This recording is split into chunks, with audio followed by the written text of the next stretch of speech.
Next, we are talking about a fairly extraordinary intervention by a lady called, I have to read it, Marjorie Taylor Greene, who is a Republican elected official in Carolina, who said, following David Cameron suggesting that Republicans who didn't vote in favour of aid for Ukraine were akin to people who appeased Nazi Germany in the 1930s. She said, well, Mr. Cameron, you can kiss my... I'll let you fill in the rest. Joining me now to discuss this is Greg Swenson, chairman of Republicans Overseas UK.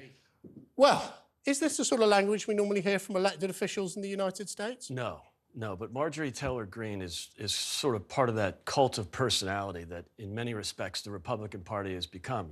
The Democrats have become the cult of extreme ideology and extreme policy that's destructive for America, whereas the Republicans, unfortunately, have become the cult of personality, starting with President Trump, but also there's a handful of Congress people that are right in that lane. Okay. A lot of attention getting, a lot of cable news. It might be a refreshing... Maybe we need a bit more of this in the UK. Let's hear from the lady herself and her reaction to David Cameron. I think that I really don't care what David Cameron has to say. I think that's rude name-calling, and I don't appreciate that type of language. And David Cameron needs to worry about his own country, and frankly, he can kiss my ass. Boom. Fantastic. We need a bit more of that in the UK. I can't wait to hear Liz Truss say something like that, or maybe Jacob Rees-Mogg. She's saying what a lot of people think. Yeah. So we don't want to be lectured by a limey about whether we should give money to the Ukraine. But the big problem is that, and we've had people from Ukraine on this programme, and they are in a stalemate, potentially losing this war because the Republican Party is repeatedly blocking their aid. Add that to the comments former President Trump made about, well, we will no longer support NATO allies if they're not giving 2% of their cash to defence spending. This is really serious stuff. And Trump may be the next president of the United States. It is serious. And he is paving the way for World War III. It is serious, but I think the rhetoric has to be dialed down, including David Cameron, and I think sometimes the people like Marjorie Taylor Greene, they have a point, they're just making it in a very clumsy way. I think the point is that many Republicans are making. By the way, the majority of Republicans in the House want to support Ukraine. The problem is why aren't they? If the majority of them want to support, why aren't they? It's because of the 10 million illegal migrants that have entered the country. It's apples and oranges in many respects, but it is national security. So what the people on the right are saying is, let's just take care of our border, and then we can take care of Ukraine and deliver that support. And they will do that. But the problem is Biden has refused to enforce existing border law on the Mexican-American border. So this is a real problem for American voters, and that's why the border, this is unusual, but the border has become the #1 issue in the election this year, as opposed to the economy, which is typally number one. Okay, so, I mean, former President Trump's been really clear that he can end this conflict in a day. Right. I wonder how he's going to do that, but apparently we learned this week that you would think if that were true that Putin might be quite keen on Trump becoming the president if he feels he's someone he can do business with. But we see here that President Putin favours Biden. Right. I mean, it doesn't surprise me. You think about Afghanistan and that debacle. You think about the incrementalism. The problem with Biden is he's allegedly supporting Ukraine, but he's been very incrementalist about it. Started with very minimal... Well, no, it's not President Biden stopping...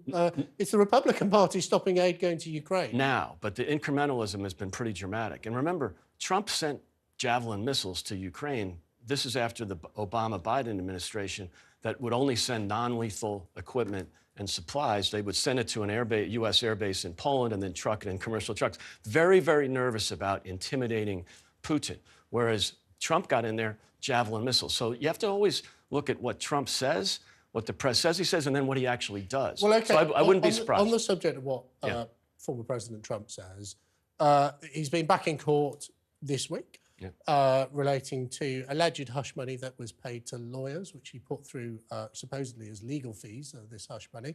That's the subject of a serious criminal trial. That is going to come during the primaries. Now, the question I want to ask you, Greg, is how many court cases, how many criminal charges have to be brought against President Trump for him not to become the Republican candidate?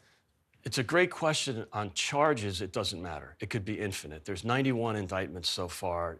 All they've done really is elevate Trump in the polls and ensure that he's going to be the Republican nominee. Maybe that's why they're doing it, because they want Trump to be the nominee. On the other hand, it's the convictions. If one of these, even just one of these indictments, turns into a felony conviction, that could really affect him. Okay, well, let me ask you, finally, Yeah. Republican Party is pretty divided. Yeah.